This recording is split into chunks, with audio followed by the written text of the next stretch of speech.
Imagine this. You've got the perfect email flow in Klaviyo, but then realize, oh crap, the trigger is all wrong. Don't worry.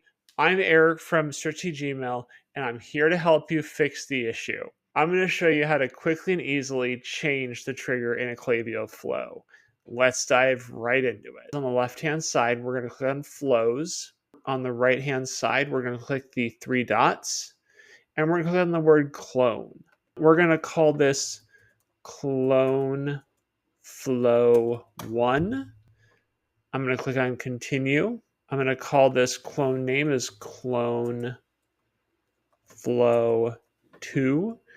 And then instead of it being email list, which was the original trigger, what I'm going to do is I'm going to go ahead and say unopened test 1.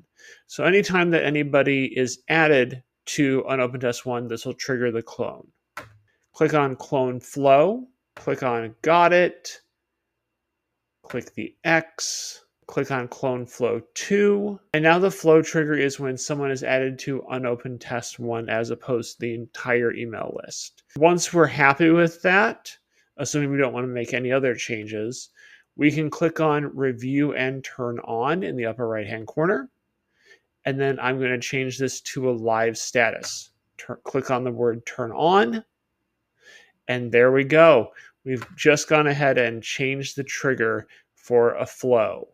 One thing to keep in mind is that to clone a flow, the flow has to be in a live status. You cannot clone a draft flow. That was pretty painless.